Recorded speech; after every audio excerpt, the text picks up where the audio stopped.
U rikthyem përsëri në studio dhe sot po ashtu kemi nderin dhe kënaqësinë që kemi në studio alpinistën shqiptare Uta Ibrahimi, e cila tashmë është bërë një sinonim i vendosmërisë, guximet dhe forcës dhe po ashtu ka thyer edhe një rekord të ri, madje tash është e para grua femër në Ballkan e cila ka arritur që të shkel të gjitha 14 majat më të larta në botë, këtu me mbi 8000 metra lartësi mbydetare, edhe ka shkruar një histori të re ka shkruar historinë e re në alpinizmin botëror. Me thonë kështu, ka qenë maja e kanë qenë Xhugës, nuk e di nëse jam të e shqiptu mirë, tash Uta më përmirëson, dhe pas përfundimit të kësaj sfide ekstreme, ne kemi parë edhe materialin, cilin e ka përgatitje Hona, ku ka qenë edhe një pritje në aeroport, ndërsa uroj që edhe kjo pritje dhe intervistë të jetë po aq e veçantë tash me rikthimin e Utës përsëri në studio. Mirëmëngjesi, mirë se na ke ardhur. Mirëmëngjesi, faleminderit. Është shumë kënaqësi që të kemi këto, urime edhe një herë edhe shumë suksese. Trego që shkuan këtë ditë. Pak shumë të nxonuna, me shumë aktivitete edhe përbënaj aktivitete, pritje, të cilat po më kënaqen, po ma mushin zemra, normalisht, sepse pas përfundimit projektit, sidomos ato ditë të para, kur u kry ngjitja, filluam unë pak si e zbrazët, se u bënë 9 vjetë prej që ka fillu projekti në ngjitjen e 14 majeve, edhe po më vjen shumë mirë që krejt këtë kohë, gati një javë bënën që jam në Kosovë, jam tonë kohën me aktivitete edhe jam shumë e nxanën, kështu që s'po më lojnë më mërzit shumë. Ma mirë, ma mirë. Po për ndryshe shumë mirë, për mëna jam tepër e gëzume edhe për përfundimin e projektit, edhe për mirënjohjen që ku marrë prej njerëzve, prej shtetit, kështu që... Po, të paktën e ndjenja edhe një vlerësim. Dhe thotë që edhe të tjerët po e vlerësojmë punën, guximin, sakrificën që e ke bërë deri tash. Po, kjo është shumë tepër me rëndësi, se është, po ne ka qenë punë shumë, nuk ka qenë punë e lehtë, me unë gjitë në përkrejt këto maja 8000 metra, e para, e dyta, krejt këtë punë dhe sakrificë këmë bo për menin temë dhe për flamurin e Kosovës, për me qunë për së cilën majët botës, edhe normalisht jam tepër e gëzume që kom ri me bo diçka dhe kom ri me pru Kosovën e listën e njerëzve që i kanë gjitë maja 8000 metra, ku dihet që në botë janë një numër shumë i vogël, edhe janë dikun rreth 14 gra, po besoj në bastë të numrimit edhe informatave që i kam, jam dikun vajza 14 në botë me këtë arritje. Edhe normalisht ku shteti e vlerëson këtë arritje, kjo bërë më një mirë edhe më bënë që ja ka vlejt krejt mundit dhe sakrifica për krejt o vite. Të shtregona qysh është? Maja më e treta më e larta në botë, apo? Po, kjo maja fundit, po. Kjo maja kanë qenë Xhunga, është e treta më e larta në botë edhe është maja më e larta në Indi. Do të të është në kufi me Indin, edhe unë kom tentu këtë maje me në gjitë dhe vitin e kalum, pra në verën e vitit kalum, mirë po i kemi pas të rritën time dhe nuk të të asë një prej ekipës nuk kemi mri me shku në maje, për shkak të kushteve jo të favëshme, për shkak të ekipës vogël që kemi qenë, në ndërkohë si vjetë ekipa ka qenë ma e madhe, kemi qenë ma mirë të organizum, edhe kretë kjo ka bo që me mri jo vetëm unë, mirë po shumica ekipeve që kemi qenë aty, do të kemi mri në majën, mirë po unë kom qenë në ekipën e parë, dhe kjo ka bo në gjitjen kogja më të vështirë, dikon rreth totali kemi bo rreth 25 orë me shku në majë dhe më këthy në kamp 4. Pse ma e vështirë ka qenë diçka me hap rrugën në një lloj forme? Po, për shkak se do me thonë zakonisht ekipet e para kur të ngjitë në përmaje janë edhe ato ekipet cilat edhe i fiksojnë litaret. Një pjesë, do të thotë një pjesë të madhe të ngjitjes sherpa jem që do të thotë unë i kom bo disa ngjitje me lakpën. Ai ka qenë aty ma me përboj edhe ai ka bu fiksimin e litarve. kur eci pari ose i dyti ose i treti ka njerë shumë ma vështirë se kemi po hapat, edhe përveç asaj na do të thotë ka ma shumë pritje, për shkak se duhet me prit derisa të fiksohet litari dhe mandej me vazhdu.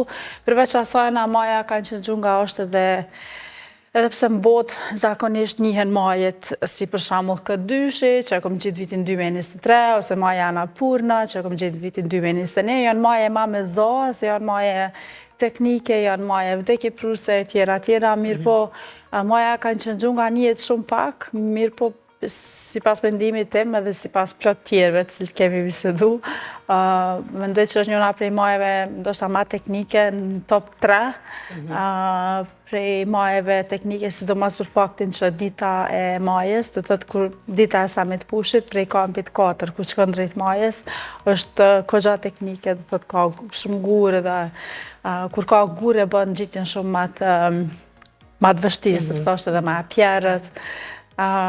Mirë po si vjetë, ka qështë tash në mherët, ka shku shumë mirë gjithë shka dhe kemi qenë në ekipet organizume edhe pse ka pas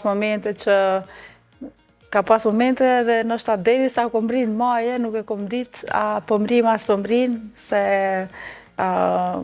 çdo moment kena prit nështë edhe mu kthy, edhe nështë me... Se për shkak të kushteve të motit, për shkak vështirësisë edhe për shkak kushteve të borës, sepse kur është bora e thellë, është shumë ma vështirë me ecë. Edhe mandej tash kemi qenë ekipa jonë, e para që kemi ngjitë, kemi qenë ekip prej 16 personave. Edhe në fund po mendoj mandej mas shumë ore, kemi pas edhe këtu kthy ka ndodhur dhe probleme tjera, ku do të thotë ne kemi hup edhe një ngjitse, një gru ngjitse në ekip. Kështu që, domethënë krejt kjo e ka vështirësu ngjitjen edhe e ka bu normalisht, edhe pse unë jam tepër e gëzuar për suksesin, po të njëjtën kohë kur ndodhin momente të tilla edhe na prekin edhe nuk mundemi me festu ashtu qysh kemi qenë normalisht. Çka bëhet në ato raste? Ajo ngjitja ka qenë rumune, ka qenë diku në fundit derisa kam rrinë maje dhe për shkak lodhjes tepërt nuk kam rrinë me u kthy. Çka ndodh është sherpat munohen me ndihmu, mirë po është gati se e pamundur me të ndihmu dikush në ato nalësi. Dhe normalisht mas një kohe secili kujdeset për jetën e vetë dhe ajo ka mbetë dhe sherpat janë kthy poshtë për shkak që s'kan mujt me sjellë dhe me ndihmu ma shumë. Ka pas lodhje tepërt dhe të tjerët kanë vazhdu. Po mendoj unë vetë që kom qenë poshtë në kamp 4, kur e kom kuptu që, as atëherë se kom kuptu që kom ditë që dikush ka vetë nalë, që është lodhë shumë, po ka vetë dhe një person tjetër, pa ju kthy mas 2 ditëve, po do me thonë ka këtë kështu probleme cilat, kur janë këto majet e gjata dhe kur janë këto ka 20 orë Summit Pushi, tani ka mundësi me ndodhë probleme tjera. Edhe të tilla, po. Çush ka qenë gjendja emocionale e jotja, dhe gjatë ngjitjes dhe gjatë zbritjes? Ka qenë, po mëne për mua është maje tepër normalisht e rëndësishme, po të njëjtën kohë dhe shumë emocionale se për shumë vjetë dhe është e fundit, edhe po përfundan projekti, edhe tani gjithçka çka e kom bo për krejt të 9 vjetë, krejt ngjitjet që i kom pas azi momente që jam kom pak si nostalgjike edhe të njëjtën kohë tu i kujtu krejt kohën që kom kalu në për ekspedita dhe po mëne edhe pse unë kom u kthy në për ekspedita prapë se ka maja të tjera, mirë po atë gjithë kia të ndjenjen që kjo është e fundit edhe normal që kur kom rri maje nuk kom pas mundësi me fol prej lotëve.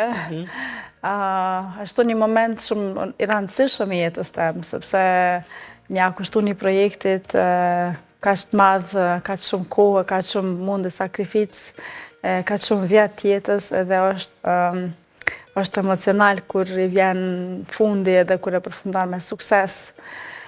Kështu që hala jam tu qysh me thonë, hala jam të perceptu se çka ka ndodhë dhe çka po ndodhë njët tash me mu, po pa tjetër, po në janë krejt të momentet të zimit edhe pak edhe të konfuzitetit.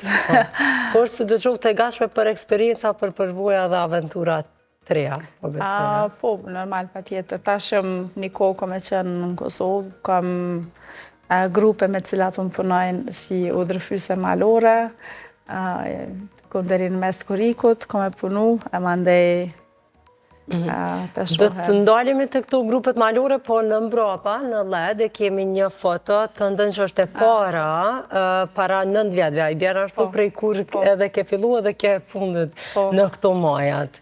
Qka po shë? Qyshe shë utën atë? Qka i kishe thonë? Pa ka shumë, së mendoj që ka ndru shumë, sa i përket mënyrës se qysh nina për malet, mënyrën se qysh nina për Himalajet. Normalisht me 9 vjetë në mes, shumë përvoja jetësore, diçka që shumë pak njerëz mendoj që mundën me mri, me përjetu, jo vetëm për ato se çka shohim edhe për ato se çka bojmë atje, po edhe për momentet e vështira, momentet e bukura, emocionet e majës, emocionet e humbjes njerëzve, emocionet e sakrificës, do me thonë janë edhe lot gëzimi dhe lot idhnimi shpesh, po është një jetë e tonë që është mes këtyne dy fotografive. Po prap tash edhe më herët dashnia edhe respekti për malin kanë me të aty njëjtë. Nështë talimi është që mu kanë rrit, mu ka zvoglu egoja edhe mu kanë rrit respektet edhe dashnit edhe pozitivitetit për njashëm dhe thojnë.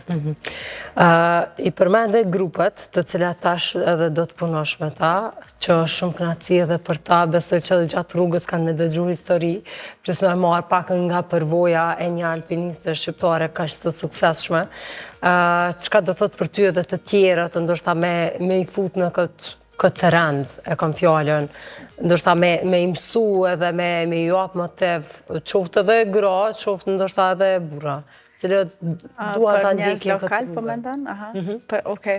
Po mënej kjo është një qëllim jami që kom punu edhe për shumë vjetë nëpërmjet punës që e bëj edhe nëpër shkolla dhe punës që e bëj nëpërmjet projekteve bashkë me organizatën Utale Foundation.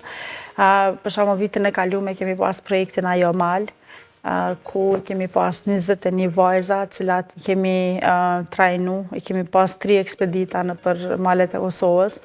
Vajzat kanë pas mundësin me mësu për orientimin, për hartat, për bivakun, për kampin, për teknikat e ecjes, dhe më thonë gjithë shka duhet me ditë, ndash një pjeshkatar, ndash një farhyrje për punën e udhërfysit malor.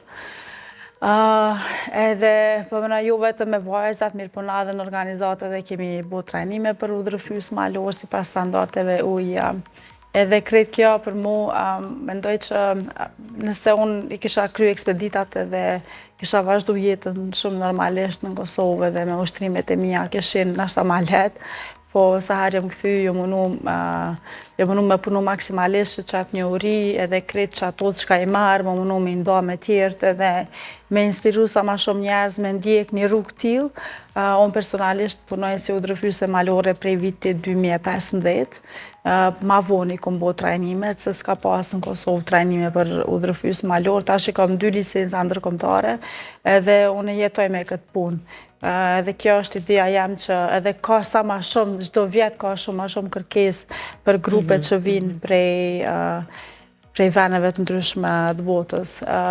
Edhe kjo ka qenë ideja që me i shty jo vetëm vajzat, po edhe njerëz tjerë, me pa punën e udhërfysit malor si një mundësi e mirë për me jetu, sepse në fund ditës është punë, është e vërtet që është edhe kënaqësi me punu, po të njëjtën kohë është edhe punë që ti mundesh me jetu, edhe mundesh me kalu krejt verën, po pse jo edhe dimrit, na kemi grupe edhe dimrit në përmale. Kështu që Mendoj që kemi mri me bo sa do pak.